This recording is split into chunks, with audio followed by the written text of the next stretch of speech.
Hello and welcome to another episode of Ideaprov. I'm your host, Mike Pedersen, and I met this colleague of mine through their wonderful internet, and we really kind of clicked on a couple of topics, but the topic for the episode is going to be really interesting. I think you'll get a lot of fun out of it. But before we get that, I want to introduce her. Her name is Kim, and she does a lot of work with creativity and innovation. So Kim, tell everybody a little bit about yourself.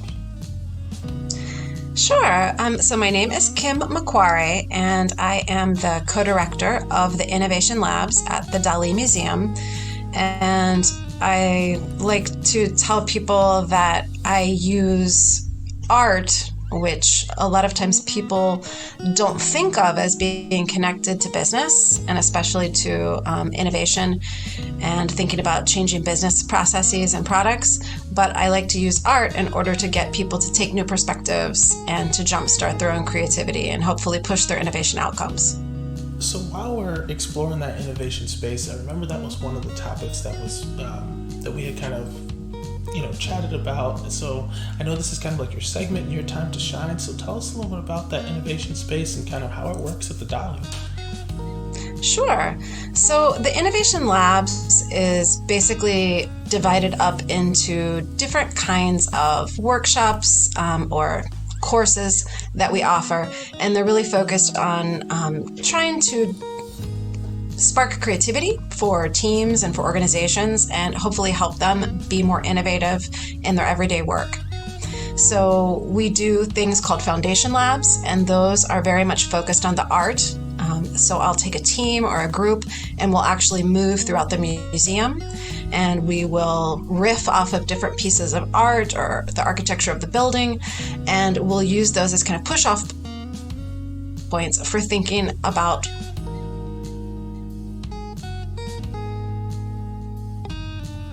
he had many talents, but if we had to really boil it down to what was his essence, it was his ability to see things in a different way and make other people see them in a different way.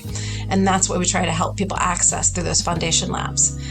And then we have another set of labs called skills labs. And the skills labs are really devoted to helping people build their capacities. We always say, people always think that creativity might be fixed or something that you're born with. But we're very dedicated to the idea that everyone is creative. And we also have a growth mindset here. You're not at a fixed point. You can always grow and change. And so the skills labs are really focused on how can we teach people how to access their creative capacity and build it through being more mindful of their process. And then finally, we have solution labs, and those labs are really focused on individual challenges or issues that a team or a company or even an individual might be facing. And we custom design something around that challenge. And so it could be anything as simple as how might we improve our employee evaluation process, to something as complicated as how might we impact this, really big challenge that is dependent on a lot of interlocking systems where we need to bring different people together, different groups together in order to solve that. So that's in a nutshell kind of what we do. Yeah, that sounds awesome. Now, are these more kind of conceptual workshops, or do you actually kind of get down dirty, roll up the sleeves type of kind of prototyping with some of these things, or is it a little bit of both? Yeah, I would say it definitely can be both. I think that I always try to I think you really need to strike that balance between conceptual and hands-on, because I think the conceptual is ultimately what opens up new perspectives for people. When you can present things to them in a new way, and then that hands-on component allows them to take that new perspective and to actually put it to use doing something. And so I think, that's where the magic happens, where you can bring those two things together in any of the engagements. Yeah, and with that magic, I'm assuming, you probably had a couple of success stories when people really, had some breakthroughs. Do you think you could share one with us? Sure, of course. There's two that come to mind. One was a client who works, and I'm trying to be circumspect here, not reveal anything I don't want to reveal. But one was a client that, let's just say they were connected in some way to the government. And a lot of people believe that government is antithetical to creativity. But I don't buy that. I think that there's lots of creative governing that we do. And this group, they came in and we did a lab where we gave them an assessment that measured what their proclivities were as relates to creative problem solving. And it's not only an assessment at the individual level, but you then look at those assessments as a group, and you can see the team's proclivities for creative problem solving. And their particular profile, once you put it together as a group, really was revelatory for them, because it really answered the question of why they kept doing the same things over and over, even though those things weren't serving them well. And with that knowledge, they were really able to go and they were able to mindfully manage the process so that they could change that trajectory. And they were able afterwards to have a lot more success. Yeah, I mean, it's interesting because oftentimes you just don't know what you don't know, right? And so you keep working in this pattern, and sometimes it just takes a little bit of change to kind of break that rhythm, break that consistent chain of succession. So I definitely understand you probably do this in person. Is it available online if other people wanted to remote in and kind of do a virtual type session? Yeah, and actually, that really connects to the second story, if you will, that I would think of that just pops to my mind when I think about success stories. And that's a client that I saw once in person. And then I did a second gig for them virtually. And what was really interesting about the second virtual gig was the first live gig really laid the groundwork because I was able, again, to kind of understand their organizational process, because this wasn't a team, this was an entire organization that I worked with. And then for the virtual session, I was able to custom design the workshop so that I was scaffolding the areas where they as a group were the weakest. And so the process was designed to support them through the parts of the creative process that were the most difficult for them. And so they were able to come out on the end with 2 projects. And they were able to they're in the process. I just checked in with them actually 2 weeks ago, and they're in the process of their final implementation for them. And it was a really great success story for them, because they often thought when they had retreats or they had these annual meetings that they would come up with a lot of ideas, but that ultimately they wouldn't be able to take those ideas through to fruition. And so by designing the process around their, to help them support where they were having the most issues, we were able to get over that valley of death, if you will, and able to get them to fruition. Yeah, I think that's where a lot of people kind of get hung up on the process. It's either they can come up with a ton of ideas and don't know how to move forward, or they can even get stuck before that and just can't create ideas, can't kind of get out of their own head or their own space. So I'm happy that you're kind of breaking through, some of those challenges for people, because I feel like that's a lot of that's missing in a lot of teams. And so any way that we can get people to help and kind of think a little bit differently to create different results, it's going to end up being better for everyone. For sure, and it's a lot of fun too. Yeah, absolutely. So we'll definitely include that in the show notes. So if anybody wants to get in touch with Kim about one of her sessions, you're more than welcome to do so. To get into the episode a little bit, our topic for today is kind of an interesting one. And I think, for families out there, for anybody that's trying to teach, their teenagers or young kids about life skills and stuff, our episode topic for today is how might we use reality TV to teach our teenage children better social skills and street smarts. So my original first thought with this is kind of, where did this come from? And how can we use it to the best of our advantage? And there's a wide variety of reality shows out there. So you have ones that talk about homes, like HGTV and mortgage. You have the real, I guess might say the rough ones that are centered around things like Jersey Shore and stuff that'll just kind of out there. And then you have maybe love-focused ones like Love Island and The Bachelor and things like that. So I have a bonus daughter who's 11, so she's right on that precipice of going into her teenage years. We kind of use this as an opportunity to, instill some of those life skills. But to start, do we first have to kind of identify the skills that we want to go in and teach them ahead of time? Or is it one of those things that we just kind of watch, and whenever those teachings or learnings come about, we just kind of talk to them at the moment? Is that fair to start with? Yeah, I think one of the things that's interesting for me when I'm thinking about that is obviously reality TV is a subset of television and of visual images. And so I have always thought it was really important. And as Mike shared about his family situation, I will also say I'm the mom of 3. I have a 22-year-old, and I have a 17-year-old, and I have a 14-year-old. And so I had always tried from the time that they were small to use images and TV in general, and try to teach them to be more savvy viewers of images. In the same way that, we often teach kids to read books and we ask them questions about those books. People often don't do the same thing with pictures or with TV. They feel like they're self-explanatory because, hey, it's a picture, right? Yeah, and the other thing, to speak to that point is, I try and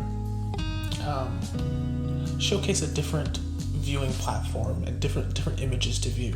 So not only is it just the reality TV stuff, but sometimes I'll flip on and say, hey, there's other things that you can learn from it. Like National Geographic is a wonderful one. Discovery Channel, you can go on and you learn about bugs in Africa, or ants in the rainforest, or whatever the case may be. But those are different ways that people can learn just material. And of course the visualizations of David Attenborough's voice is always very soothing and can teach you a lot. But to get into I guess some of the teachings that I think are kind of valuable are especially the ones around life skills that you can do, like how to use your money, how to interact with people, how to have appropriate balance in your social life. Like those are the ones that kind of stick out to me. Like, do you have any that kind of, I guess, principles that seem to resonate with you that you've noticed? Yeah, I mean, I definitely am keen on the idea of finance and money management, because I think those are often things that aren't taught in normal curriculum. And also there's things that sometimes when you're at home as the parent or parents, you're doing those things, but a lot of times you're not talking about them because, we're all just trying to get by. No, we're working, we're cooking dinner, we're helping with the homework, we're paying the bills. And we don't often think, maybe this is the time I should stop paying my mortgage bill and have a meta-narrative about, how interest works with my kids. And so I think that sometimes these reality shows, they offer some opportunities to have those conversations that aren't in that pressing moment when you're trying to do those financial things for yourself. And then a second level of things that I like to talk with my kids about around the reality programs are relationships. Because I think relationships are often the focal point of tension. And so, of course, reality TV likes to focus on tension so much that it really delves into relationships, both romantic relationships and friend relationships and rival relationships, all of those. And then probably the third thing would be something that's maybe harder sometimes to have those conversations with your kids too, depending on their ages and their attitudes. But a lot of times thinking about substance and substance abuse, those things come up a lot too. And, how people are using alcohol or how they're using prescription or recreational drugs. No, that's a great point. And the one that I used completely inadvertently the other day was we were watching. I think it was HGTV, and it's like House Hunters, right? And the 11-year-old was talking, and she said, well, I would get this particular house because it looks like what I want, but it was also very far away from the particular person's work versus the other one. And I paused it for I don't remember what reason, but I asked her, well, what's your thought process? And of course, she's of the age of, hey, it looks pretty, it looks nice, it fits with my flow. I said, okay. I was like, but what about your commute to work? It's 45 minutes instead of 15. I was like, well, you're going to have to buy a bus pass to do it. You're going to buy a metro pass to do it. I was like, that's going to be extra money. Plus the other place is, I think it was like $600 a month cheaper. And I said, $600 a month, you could travel a little bit more, you could eat out a little bit more, you could save with that money. I think they were in Europe and in Germany or something like that. She's like, oh yeah. She's like, well, I kind of want to do those things. I said, these are these decisions in life that you have to think about and go through. And she's like, these are hard. And I'm like, yeah, sometimes they are. It's like, but you just have to work through them with your, significant other or whomever that it is. But it was a real opportunity to kind of show her that, hey, like, think the process through all the way, because oftentimes if you go with that gut reaction, sometimes it's right. But there's also sometimes a better option out there that you might not be thinking of initially than you had thought of before.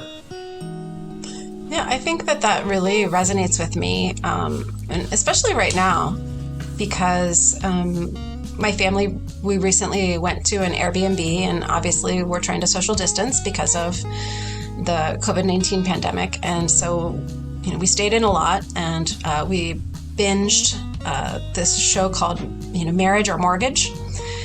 And the show focuses on couples who have saved a nest egg of money, and they're trying to decide whether they're going to use it for their dream wedding or whether they're going to use it to put down a down payment on a house.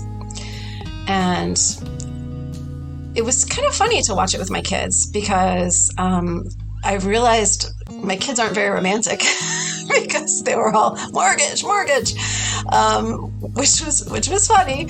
But there was one episode that really caused a lot of thought and controversy, maybe is the right word, but at least it was thought-provoking. And it was a couple who had been living together for some years, and they had two young children, and they were trying to decide, and they were living in a small 2-bedroom apartment. And so the side of the mortgage was clear, like what the benefits were going to be. They were going to have a place where their kids were each going to be able to have their own rooms, and they were going to have a yard to play in. But the father also mentioned that, the wedding for him was a way for him to show his sons like how important the of this family unit was to him, with the wedding and the kind of public, formalization of their relationship and their family. And so even though we kind of disagreed with them because, they said at one point, we want to make the best for our boys. And then they chose the marriage. And so we thought a lot about it, and we really were kind of digging in and thinking, in what ways might people see that as being the best decision for their kids, when on a material level, you would just assume that the mortgage was the right thing. And so it really got us thinking. And then to your story, my daughter is actually getting married this week. And we went last week to look for apartments in Baltimore. And we revisited this conversation.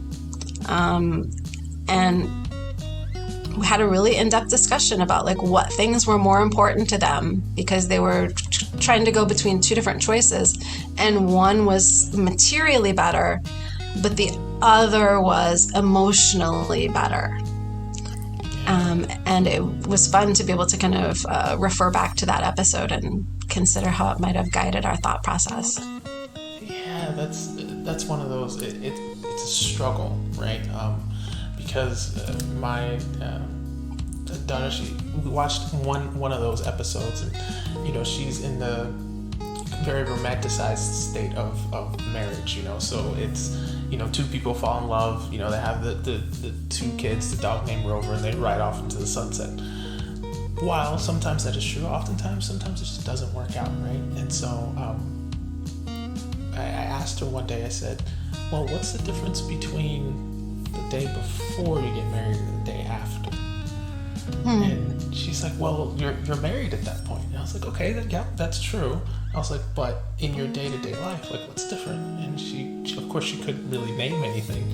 And so, not to be a Debbie Downer on marriage at all, but it's just that, I kind of want to illustrate a different way of thinking to her that was helpful. And speaking of a different, way of thinking, I think, you touched on a couple of topics, a couple of minutes ago in regards to, the other things that we can show. And unfortunately, some of those might be the realizations of negative consequences that people have in their lives that we do.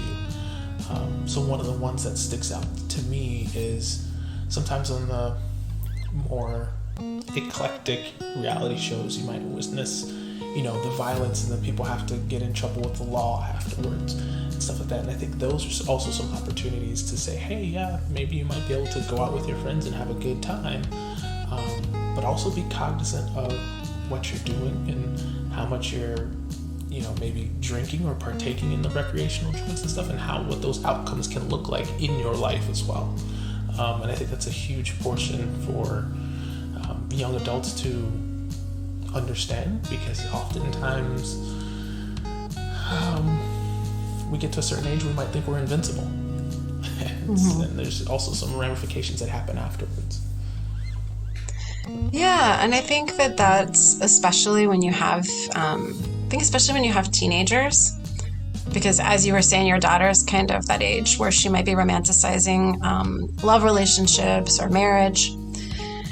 I think sometimes teenagers get into that stage, obviously, where they romanticize this concept of being an adult and being able to, go out to bars and get your drink on.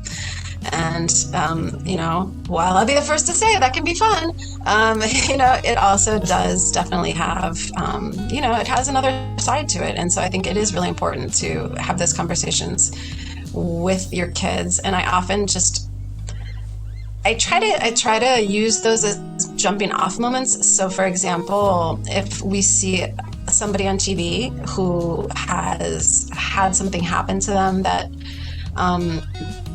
as a result of doing this, and I might ask my kids, how might that situation have turned out differently? What are things that people might do in order to, mitigate that from happening? And, I'll be the first to say that, I have had the conversation, especially with my middle daughter, where I told her, I'm not going to be naive and think that, you're not going to ever drink or ever do anything like that. But might it not be best to have your first drinking experiences just be with your girlfriends, so that you can see, this is how that feels, or, that's how, I react in an environment where you feel safe and there are people there who, only have your best interests at heart. Yeah, that's a great point, especially for, I'm thinking about, young adults that might be going off to college or, embarking on that scene, because I feel like things can get away from you really quickly. You're under mom and dad's, kind of house, your roof, maybe you go off to school or just leave the nest, right? And then all of a sudden you're thrown into these parties and these situations that are very adult. And you think you can handle it, and then maybe you have a couple of drinks and things get a little cloudy. And then all of a sudden, the situation can change really quickly. A friend of mine, on a personal level, a friend of mine and I had a very similar experience in which we didn't drink a lot until we kind of hit our college years. And we decided, hey, let's do this in a very more controlled environment. So we actually got a bottle and stayed inside, and we played video games for 5-6 hours straight. and we were drinking inside our dorm room. And while it might seem like, really, you're going to go to a big school and drink inside your dorm room, like, you sound like a ton of fun, right? But it was a great learning experience because for not drinking a lot, like, I understood what I couldn't do, what would happen with my body, the way that I viewed things, just understanding my motor skills and stuff like that. So that way, when I did leave my place, I felt a whole lot more comfortable at the range of inebriation that I was at when I was embarking with the regular world. And so doing that in a safe environment, and I think instilling that type of mentality of to say, hey, you don't have to go, all the way to Z immediately. Like, you can gradually ease into these decisions by making smarter short-term decisions about how you're going to progress through. Yeah, for sure. I think that is so true. Yeah. So one of the things that, we definitely want to kind of touch on is, we've talked about, the marriage aspect of it and how that works, but I think sometimes these reality shows can be really good with just teaching people how to deal with other people, good, bad, or indifferent, on a regular basis. Some of the ones that come to mind for me, example, is Love Island. So you have to think just 6 people come on the show and there's no electronics, and they just pretty much, half naked, walking around, dating each other, talking to each other, going out on dates, and all those kinds of things. And so, as you can imagine, with some drama, people getting kicked off the island, and people talking to so-and-so's girlfriend or boyfriend, or dating somebody around, and people's all kinds of feelings involved. It's a good time to illustrate that sometimes there's some things that are for editing, but sometimes some feelings are real, and how to approach difficult conversations with others that you might not have had before. So one of the ones that comes to mind is, somebody, maybe I've talked to somebody else's, other on the show, and it took a moment to just say, hey, listen, that didn't sit well with me because you didn't, maybe ask permission to go talk with them and stuff. So having that direct communication and sit down for chats, I think is helpful to kind of showcase to our younger teenagers how to handle situations maturely. Mm-hmm. Yeah, I think that I've had a lot of myself insights, obviously, and then also being able to share these experiences with my kids. And I think that's maybe one of the things, that we didn't say at the beginning is, obviously, even though my PhD is in medieval literature, it's not as if I'm like sitting in the library, inhaling dusty tomes all the time. We all enjoy reality TV. Yeah. Like we all enjoy just doing it. But then also it's a way to share time with our kids because it's such a mainstay of especially teenagers and what they enjoy. And so it's just a way to like connect. And I've found that when we're watching some of these shows, like one for me that springs to mind is Ink Masters, which is this tattoo competition. And it's really based on rivalry. And we've had a lot of really great discussions because there are some people who are there who just come and tattoo. And, they're hoping that their tattoos are better than other people's. But then there are some people who come in with the idea that they're going to play the game and they're going to antagonize other people. And they're going to try to win in that way. And so it's been really interesting for me to talk with my kids about, what's the cost-benefit analysis there? Yes, you might get some advantage by antagonizing other people, but, is it really smarter to be more agreeable and just be better than other people? Why always take the low road? And so those have been some really, I think, interesting conversations with the kids on that topic. Yeah, the competition shows a completely different element because I feel like it's a little bit different because there's an added pressure to win something. Oftentimes it's monetary value and $100,000 or whatever the case may be. So, how do you treat people in going after that particular goal or prize? Sometimes people can help you along the way. Sometimes, they might not. Things like Survivor, for example, is a classic one in which yeah, you can go through it, kind of being a jerk, but sometimes those people that are kicked off the show come back and end up having some type of vote that might affect you. So it might be more helpful to be nice and agreeable, like you said. So I think that's another huge kind of learning, moment for everybody. So I think we got a lot of really good bits of information. So I'm just going to roll them all back here quickly just to see if we missed anything. So when we're talking about sharing teachings and learnings with our kids from reality TV shows, one of the things that we want to make sure to do is find moments in which we can kind of pause and ask questions to kids to illustrate certain points. We want to make sure to delicately handle situations that could potentially become out of hand. So we're talking about substance abuse or alcohol or maybe violent situations and stuff like that, and look at those moments as teaching moments to be able to share different information there. Weighing the pros and cons of life choices, whether it's mortgage or marriage or stuff like that, and how to think processes all the way through towards the end, how to understand the ramifications of the actions that happen. Also being able to take a step back, taking things slow in your life and kind of understanding how things can materialize in the future. And then how to have mature conversations with people that might be delicate.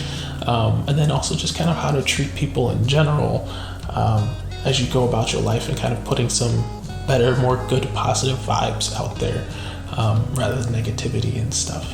Some good conflict is good, but we want to make sure that as a whole, we're being more positive than negative. Did I miss anything in there? No, I think that's pretty complete. And I would just say that if I had one last thing to add is if, we could just get meta for a second about the process of making the reality show. It is what we see on the screen. We don't see all of the things that go into that, because those are kind of like the behind the scenes. What are the editors doing? What are the producers doing? What conversations have happened between these participants, off screen? We only get to see one face, and I just think that that's a valuable lesson in itself. We go around the world and we interact with people, and we often think that whatever we're seeing is what is. And there's often a lot of things going on behind the scenes that we're not seeing. And I think if we could just kind of take that moment to stop and reflect, we might figure out sometimes that, even though I'm angry about it, the guy who was mean to me in the deli, it probably wasn't about me. It was probably about something that was going on with him behind the scenes. And, I shouldn't take it too much to heart. Yeah, that's a great point. Just understanding the context of the interactions with people. And you never know what anybody else is going through.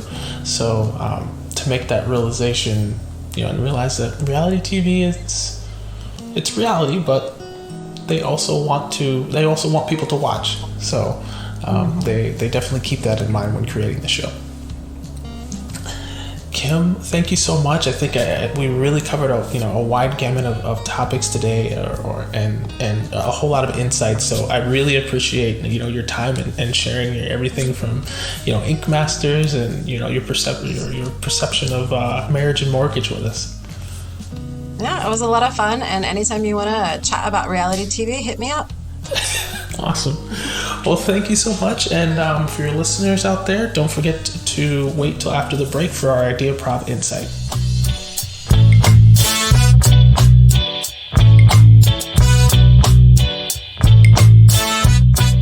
Hey everyone, I wanted to talk with you a little bit for our Ideaprov Insight about anxiety.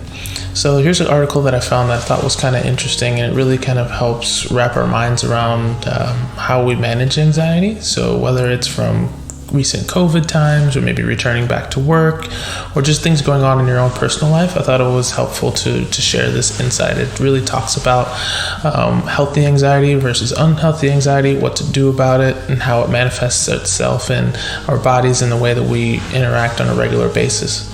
So I thought it'd be helpful to share this so that way people could have a better balance with it and kind of create a better mental space for them to be productive in their work and their lives. Thanks.